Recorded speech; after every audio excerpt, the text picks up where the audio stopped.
Farhana is what you can call the Iron Lady of data and tech at AKU. She's, apart from being such a rock star in tech, I would call her team the Justice League of data at AKU. They do quite a lot of work.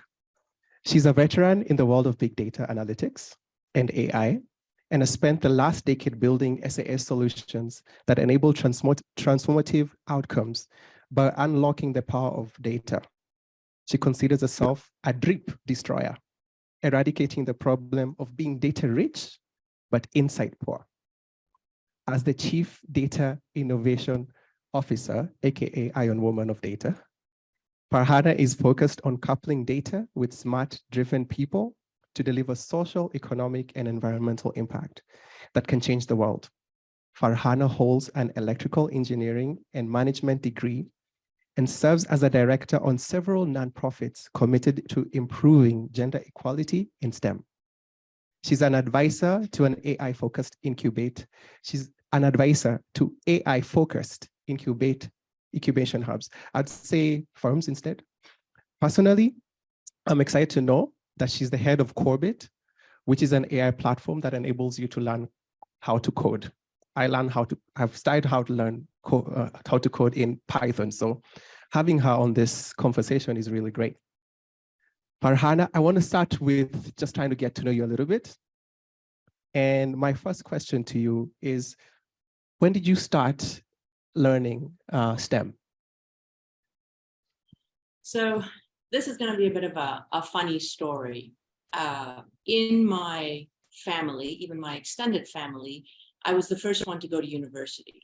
So in my extended family, the only professional that I had a role model for was an uncle who married in, and he was an accountant. So all through high school, I was like, I am going to become an accountant.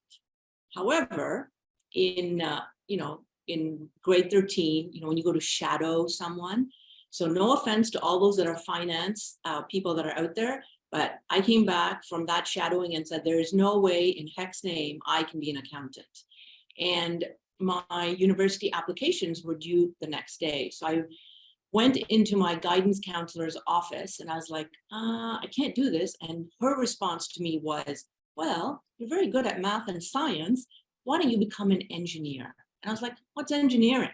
And she's like, it's all about math and science. I'm like, okay, sign me up. And so right there and then, without even telling my parents, I changed my university applications to engineering, not having a single clue of what engineering was.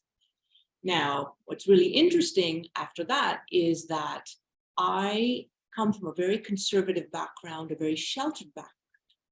And so when I showed up at university and my class was 98% male and 2% female, that was me and another girl, I was in for a bit of a shock because, I was very conservative. I never even spoke with men or boys, or, there was that collaboration that never happened.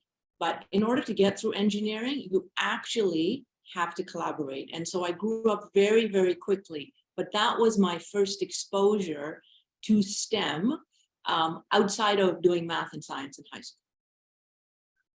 Okay, how's your career been so far? Well, my career actually has been amazing. I've been blessed with a lot of opportunity.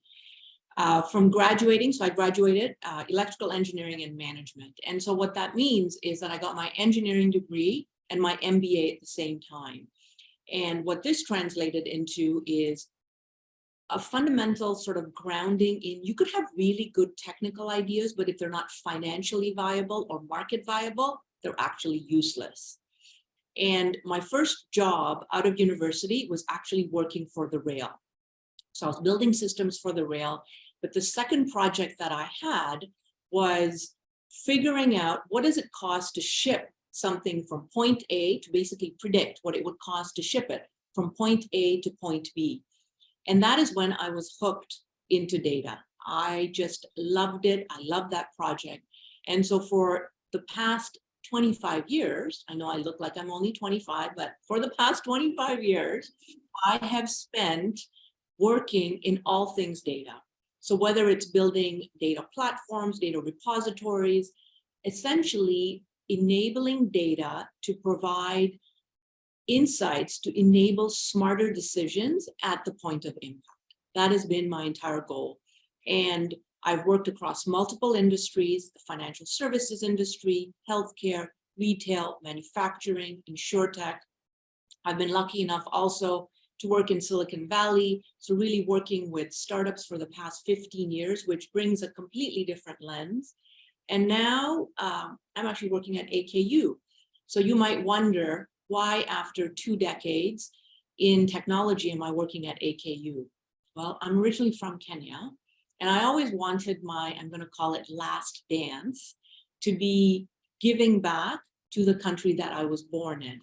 And so what I do at AKU is, the moniker that I say is use data for good, right? And so what me and my team do is we work with a lot of the researchers at AKU to build data platforms and data repositories to find those insights that can enable better outcomes, but for the communities we serve, right?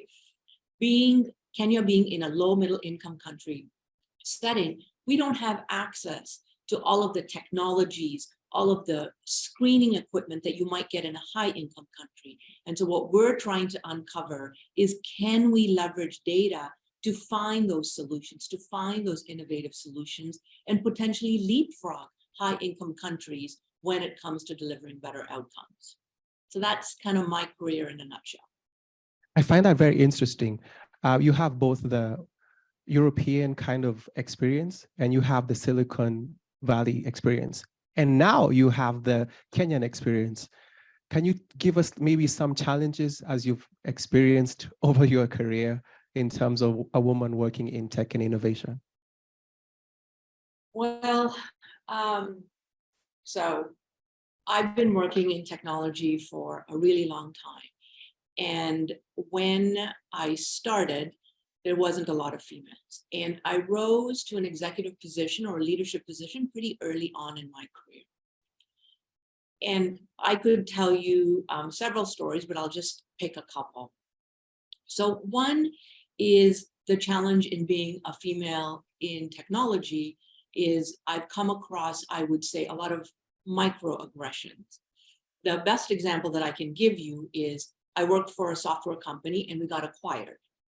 And when we got acquired, I ran a division of that software company called the Analytic Applications Division. And so I was the only female executive. The acquiring company invited me specifically down just because the technology that I worked on was, I'm going to call it, had some secret sauce, right? And so I got invited down to this big, hey, let's welcome you on board, etc. So I went to New York and I go into this meeting room. There's a whole bunch of people there. And I'm just going to paraphrase this. And I was wearing like a suit, right? Like pants and a jacket.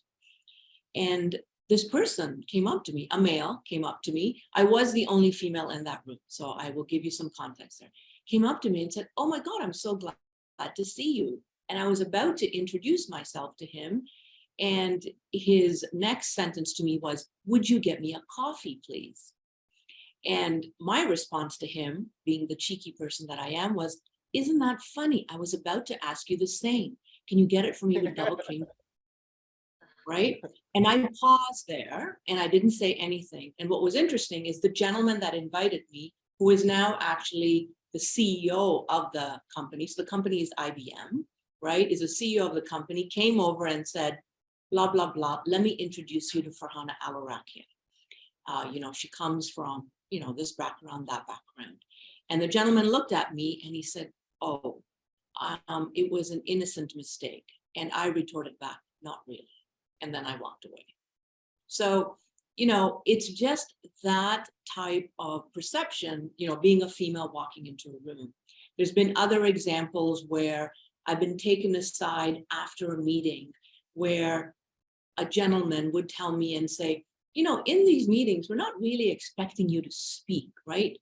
We're just expecting you to listen and to go along. Because as you can see, I can have strong points of view, but I'm not obliged to share them. And usually my retort to that has been, would you say the same thing to a male? And then they usually don't have an answer. But being a female in tech, it's often, sometimes it's either people misunderstanding or misinterpreting, saying, oh, you know what, there goes our diversity card. And so me being a female and a person of color as well, you know, she hit both of them. And it isn't until you're able to, you know, you have to prove yourself to them first, versus you are entitled to that seat on the table, or you have earned that seat on the table. And so those have been some of the key challenges being a female in tech. Okay, for all our audiences online, if you'd like to post a challenge that you've experienced as a woman in science or innovation or tech, just go ahead and do it now. Farhana, just out of the curiosity, how would you leverage the latest technologies that we have, edge computing, AI, blockchain, you know, to push the agenda of having more gender equity and equality? So one of the things with technology is, because all you really need today is some sort of connection to the internet, it does open up the opportunity for gender equity because people can get access. But like you just said, Benson, right? Not all females get access to a smartphone. And so therefore, how do they get that access? But you've seen some really remarkable movements with respect to technology. So let me give you blockchain, for example. So what blockchain enables you to do is, in general, especially in low middle income country settings, and actually even in high income country settings, right? Like it's not something that is specific to the South. You know, women traditionally don't have access to those financial instruments or to financial services that a male could have. And, you know, a great example is there's a company out there called Hive Online. So what Hive Online has done is they have partnered with CARE and with basically CARE's microfinancing division. And so what they are doing is, with women that get these microfinancing loans through CARE, what they're creating is a digital footprint using a blockchain that capture, you know, the track record of these women, and now give them something that they can show about their financial prowess. So you do have instruments like blockchain being able to enable that. The other thing is, you know, obviously artificial intelligence. The challenge with artificial intelligence is, yes, it does open up access, but it depends on how that prediction or how that model was trained. And this is where we start to see gender bias. There was a study that was done recently, and it discovered that 44%, right, of most systems that are out there have been trained by data that has a gender bias. And so what you're doing is you propagate that system. And so what you need to ensure is that on the onset, you incorporate human rights when you are building these type of products. And so you don't have that. And unfortunately, it can become cyclical because women in general potentially might not have access to digital forms, whether it be a smartphone or whether it be the internet. All that data being captured is very male-centric. And so that is the data that is then being used to generate predictions. And so one of the things we really need to look at is, how do we create equitable access? Actually, that's my follow-up question right there. How do we build tech that allows for better inclusion? This morning, when we were celebrating our 40-year, for our International Women's Day, Dr. Chesterham said that some of the tech that they use is designed for men. And only do they purchase the female version of the tech. For example, it could be a surgical instrument that they use. They only buy it when the men get older and they no longer have the muscle mass to use the traditional one they have.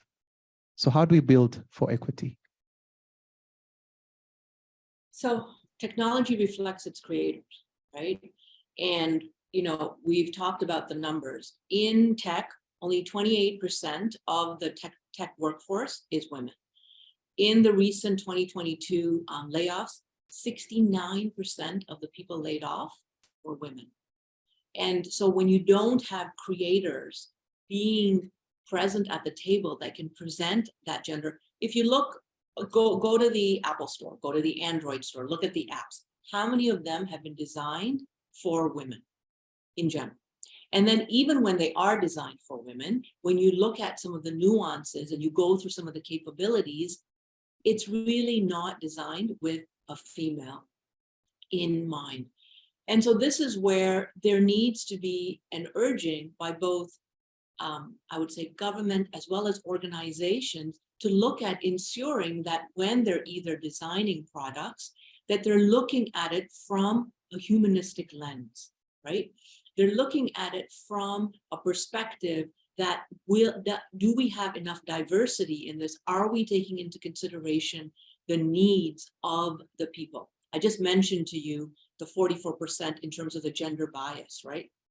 And the challenge has been, is usually in tech, this has gone unchecked because technology companies have kind of ruled themselves. There hasn't been a lot of regulation placed on technology companies. So regulation is one. I would never, ever prescribe to regulation that it suffocates innovation. Like one of the advantages that has been in high-tech startups is that they've been able to innovate very quickly. And that is because they've taken out middle management, they've taken out a lot of process.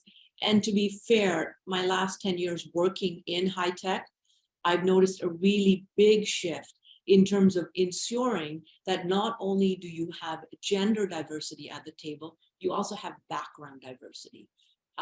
I used to work, before coming to AKU, I used to work for a firm called Shopify. So Shopify is a large e-commerce merchant, over 2 million merchants. I'm willing to bet probably 60% of your online purchases are on a Shopify site because it's quite prominent. But their diversity in terms of hiring was incredible. We never looked at what degree you had, what pedigree you had, where did you come from.